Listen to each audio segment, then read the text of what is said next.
कि मोदी के साथ भी मेरा गठबंधन था तो पार्टनरशिप थी हमारी। मैं कोई मोदी के साथ मोदी का झंडा लेकर नहीं घूम रहा था। वो से हम अलग समीकरण, क्यों सर हम अलग, नागौर में अलग। लोकसभा का चुनाव आ रहा है, हम मिलकर तय करेंगे। कोई भी ताकत मुझे झुका नहीं सकी। अगर मैं झुका तो लोक देवताओं के सामने झुका, तो आपके सामने, नेताओं के सामने हनुमान बेनीवाल कभी नहीं झुका। आपने देखा होगा कि मोदी के साथ भी मेरा गठबंधन था तो पार्टनरशिप थी हमारी। मैं कोई मोदी के साथ मोदी का झंडा लेकर नहीं घूम रहा था, बराबर बैठता था। अभी मैंने देखा कई लोगों को पूरे जीवन 15-15, 20 साल काम करके एक ही दिन में भाग कर किस तरह झंडे पकड़ के चले जाते हैं। आप देखिए कितने बुरे हालात हैं।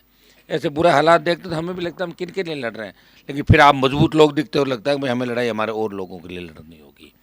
हमें इस बात की अब चिंता ये भी छोड़नी होगी कि जिनको हम तैयार कर रहे हैं वो हमारे साथ रहेंगे कि नहीं रहेंगे, इस बात की कोई गारंटी नहीं है, लेकिन हमें लड़ना पड़ेगा, लोगों को तैयार करना पड़ेगा। ये जिस दिन जागृति अपने आप आ जाएगी ना, हम ये सोच लेंगे हमारे लोग तकलीफ में देश पड़ते, उस दिन अपने आप ही लोगों की सोच बदल जाएगी, और सोच बदलेगी तो सत्ता आपके पास आ जाएगी। आज क्या है कि एक बार कांग्रेस को वोट दे दिया और एक बार बीजेपी को दे दिया। बताइए, राजस्थान में 70 साल में एक व्यक्ति ने आपके आशीर्वाद से पार्टी बनाई, लड़ा, वो हमेशा लड़ा। जब छात्र संघ चुनाव बंद हो गए, 1 महीने तक एक व्यक्ति सड़कों पर लड़ता रहा। क्या हुआ परिणाम, आप बताएं मुझे। जब छात्र संघ की मैंने रैली करी, उसमें छात्र तो 500 आए थे, आप लोग आए थे 10-15 हज़ार की संख्या के अंदर। लोग अपने अधिकार के लिए लड़ना नहीं जानते। लोग तो चाहते हैं कि भगत सिंह पैदा हो लेकिन पड़ोसी के घर में हो, ताकि फांसी पे वो लटक जाए, मेरा बेटा सुरक्षित रहे। ये लोगों की भावना है। तो इस भावना को मिटा के अपने को ये तय करना है कि हम उस मिट्टी के लाल हैं। डीजे पे जोर जोर से गीत बजते हैं, जयकारे लगते हैं, लेकिन जैसी पुलिस की गाड़ी आती है, अरे ओ कहीं मैं को नहीं हूँ, पड़ोस और नाम ले लें अपन। तो इन चीज़ों का भी हमें ध्यान रखना। देखिए, आप मजबूत हो, मैं मजबूत हूँ, इसमें कोई कमी नहीं। देश के अंदर आप सर्वे करवा लो, और ये भी सही है कि सीधा वोट अगर राजस्थान में पड़े कि हनुमान जी, वसुंधरा, गहलोत और पायलट में कौन अच्छा है, तो मैं 1 मिनट में जीत जाऊँ सीधे वोट के अंदर। जीतूंगा नहीं जीतूँ राजस्थान के अंदर, लेकिन चूंकि वोट अलग अलग तरीके से पड़ता है, हर जगह समीकरण अलग हो जाते हैं।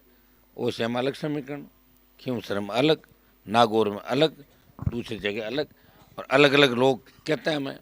कई लोग, मेरे पास कितने लोग आए अभी चुनाव के अंदर, कई लोग तो इसलिए आए साहब चुनाव लड़ो ही मत आप अपनी पार्टी को। तो मैंने उनकी बात मान ली कई जगहों, कई ने कहा लड़ाओ साहब, इसको लड़ाओ, मान ली।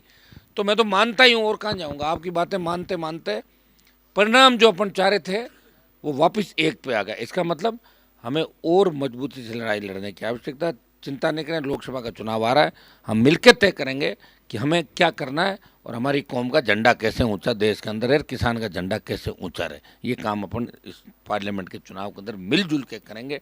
मेरा तो देखो, सत्ता का अगर मोह होता ना, तो 2003 के अंदर मैं भी मंत्री बन के 4 बार पाड़ा बदल के मंत्री बन के और आपके साथ घूम सकता था। चूँकि स्वाभिमान की लड़ाई लड़ी, और स्वाभिमान की लड़ाई जो लड़ता है उसको बहुत तकलीफ पड़ती है।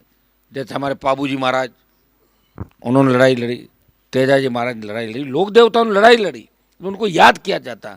हाँ, ये सही है कि जब बात चलती है ना इस देश और प्रदेश के अंदर मर्दानगी की, तब तो एक ही बात चलती है कि एक मर्द है जो लड़ाई लड़ रहा है। ये तो बात मेरी चलती है, लेकिन वोट में सीटें तो एक आई है मेरी, वो भी क्यों, की जनता मजबूत थी, ले आ गई, नहीं तो नीचे हो जाती सीट।